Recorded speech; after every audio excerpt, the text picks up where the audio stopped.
Hello everyone, unique BP সায়েন্সে আমার সকলকে স্বাগত। আশা করি তোমরা সকলে সুস্থ আছো, ভালো আছো এবং পজিটিভ আছো।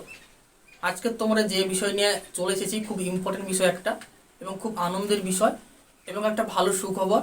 যারা যারা ভবিষ্যতে শিক্ষক বা শিক্ষিকা হওয়ার স্বপ্ন দেখেছিলেন বা দেখেছিলে তোমরা, তো সকলের জন্য একটা ভালো সুখবর।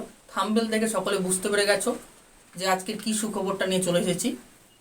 সুখবর তৈরি করার আমি কেউ নয়, কিন্তু যা হয় সেটাই আমি তুলে ধরি। তবে একটা বাস্তব কথা, যা হচ্ছে সেটাকে আমি তুলে ধরার চেষ্টা করি। আমি তৈরি করার কেউ নয়, কিন্তু আমি জাস্ট তুলে ধরতে চেষ্টা করি। তোমাদের সকলকে একটা কথা বলবো যে আপার প্রাইমারি নোটিফিকেশন খুব তাড়াতাড়ি বেরোতে চলেছে, সেটা তোমরা থাম্বনেল দেখে বুঝতে পেরেছো। কিন্তু কেন চলেছে, কি ব্যাপার, কি ঘটনা বৃত্তান্ত, সেটা এই ক্লাসে আলোচনা হবে, মানে এই ভিডিওতে আলোচনা হবে। এবং তারপরে এবং সেটা কত তাড়াতাড়ি হতে পারে এবং কবে হতে পারে, প্রতি বছর কি হবে সেইটা মানে রিকোয়ারমেন্ট, এবং প্রতি বছর হওয়া তো পরের কথা, এই বছর কি হবে বা এই খুব 2-3 মাসের মধ্যে কি হবে বা কবে হবে, এই দুটো কোশ্চেন রয়েছে। এই দুটো কোশ্চেনের অ্যান্সার দেবো।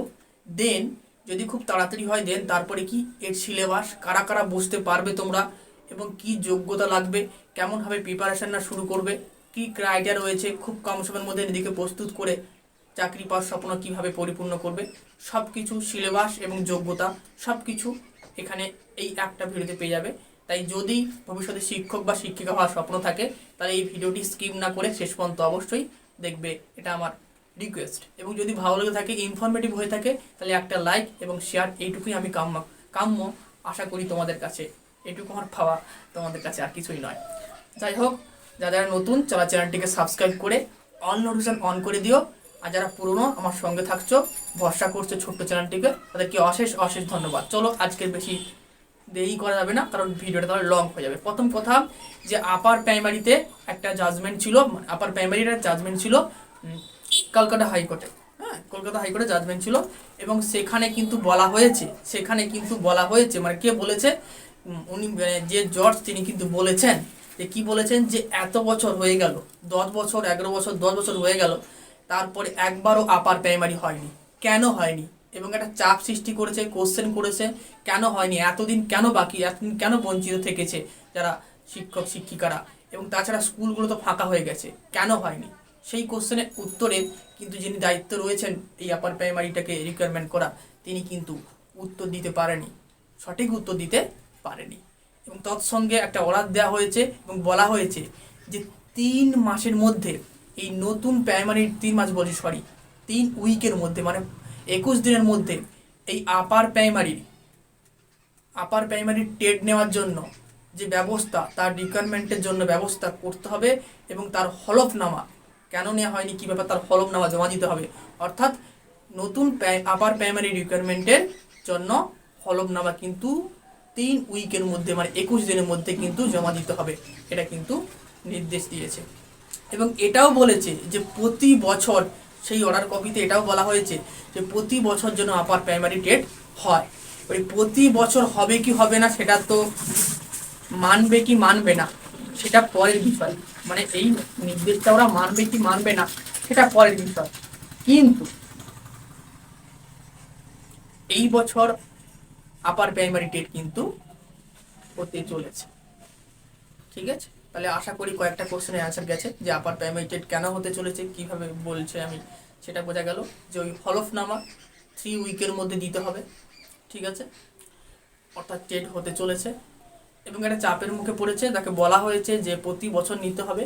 তো এই কথাটা মানুক আর না মানুক সিস্টেম, কিন্তু এই যে নিতে হবে, এই বছর যে নিতে হবে আপার প্রাইমারি টেট, সেটা কিন্তু কনফার্ম।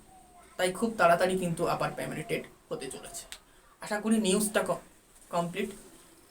এবারে একটা বিশেষ কথা বলবো, যে আপার প্রাইমারি টেট তো হতে চলেছে, এখন কি করণীয়? এখন আর ঘুমিয়ে থাকলে হবে না, চাকরি পাওয়ার জন্য মরিয়া হতে হবে। আমি আগেও বলেছি সিটেট হতে চলেছে, আপার প্রাইমারি হতে চলেছে, টেটও আবার হয়তো হতে পারে বছরের শেষের দিকে, তাই না? তো সেই জন্য একটা ফুল প্রুফ প্ল্যান করতে হবে, যে ম্যাথমেটিক্সটা এমনভাবে পড়বো, ইংলিশটা এমনভাবে পড়বো, সিডিপিটা এমনভাবে পড়বো, যাতে আমি প্রাইমারি টেট হলেও পাস করি, আপারও হলেও পাস করি, সিটের হলেও পাস করি, ঠিক আছে? তো এখন এমনভাবে পড়াশোনা করতে হবে যাতে আমরা 3 মাসের মধ্যে বা 5-6 মাসের মধ্যে 3খানা প্রাইমারি, আপার প্রাইমারি এবং সিটেট সবগুলো পাস করে কোয়ালিফাই হয়ে থাকি, আর 25 আর 26-এর মধ্যে জবটা পেয়ে যাই এবং আমাদের স্বপ্ন পূরণ হয়। এরকম প্রতিজ্ঞা নিতে হবে। তার জন্য আজকের আমি শুধু নিউজটা দিয়ে বা এই তথ্যটা দিয়ে শেষ করছি না, আজকের আমি শুরু করে দিচ্ছি। আপার প্রাইমারির পরবর্তীকালে ক্লাস নিয়ে আসবো, সিটেটের জন্য ক্লাস নিয়ে আসবো, কিন্তু আজকে যা সিলেবাস দিয়ে বলে দিচ্ছি কারা কারা বসতে পারবে, যোগ্যতা কি রয়েছে, কারা কারা আপার প্রাইমারিতে বসতে পারবে, ডিএলএড থাকলে বসতে পারবে কি পারবে না, বিএড থাকলে বসতে পারবে কি পারবে না, 50% থাকতে হবে না কি থাকতে হবে, কি কি নতুন নিয়ম এসেছে বা কি কি নিয়ম আছে যারা বসতে পারবে কি পারবে না, সেই কনফিউশন দূর হবে। দেন কি সিলেবাস রয়েছে এবং সেই সিলেবাসকে কিভাবে আয়ত্ত করতে হবে সেটাও কিন্তু এক্ষুনি হবে। দেখো, প্রথম কথা হচ্ছে কি, বোর্ডে অলরেডি লিখে রেখেছি আমি, সময় যাতে কম যায়। তো প্রথম সিলেবাসটা আমি বলে দিই। সিলেবাসটা হচ্ছে কি, সিডিপি থাকবে 30 মার্ক, এটা প্রাইমারিতে যেমন থাকতো তেমন 30 মার্কের সিডিপি থাকবে, ঠিক আছে।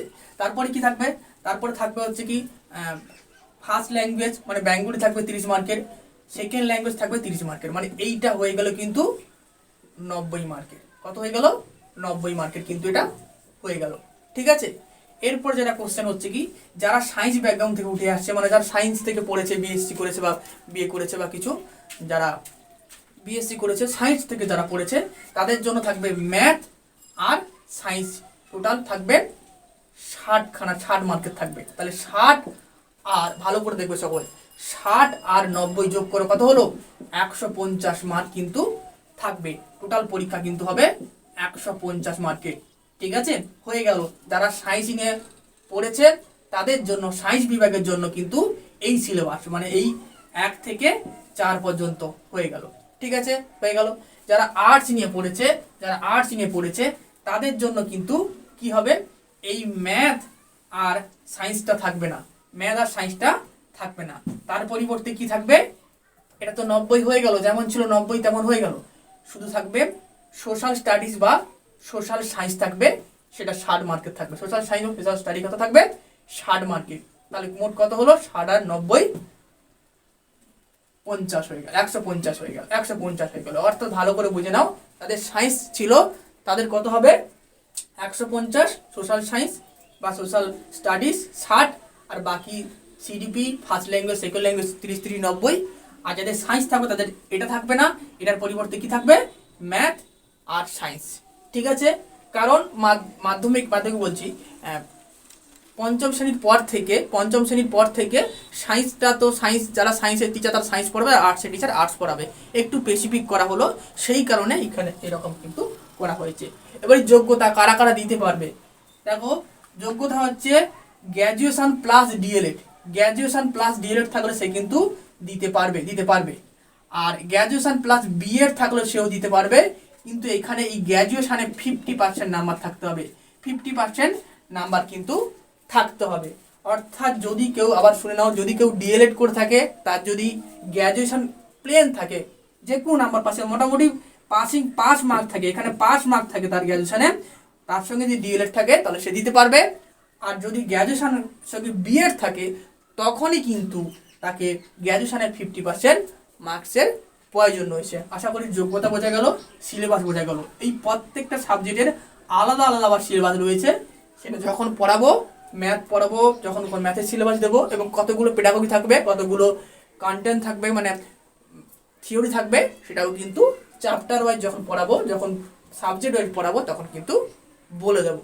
আজ এই ক্লাসটা এইটুকুই থাকলো। এরপরে পরবর্তীকালে আমি চ্যাপ্টার ওয়াইজ ক্লাস নিয়ে আসবো। সকলে ভালো থেকো, সুস্থ থেকো, পজিটিভ থেকো, এবং আর ঘুমিয়ে থেকো না, জেগে ওঠো এবং নিজের যোগ্যতা প্রুভ করো এবং নিজের স্বপ্ন চরিতার্থ করো। নিজের বাড়ির, ফ্যামিলির, আশেপাশের সকলের মুখকে উজ্জ্বল করো। নিজে ভালো থাকো, সকলকে ভালো থাকো। নিজে পজিটিভ হও, সকলকে পজিটিভ হতে সাহায্য করো। এইটুকু আমার আশা করি তোমরা পারবে। ভালো থাকো, সুস্থ থাকো। এর পরের ক্লাস নিয়ে আসছি, কিন্তু পড়ানোর ক্লাস নিয়ে আসবো। টাটা।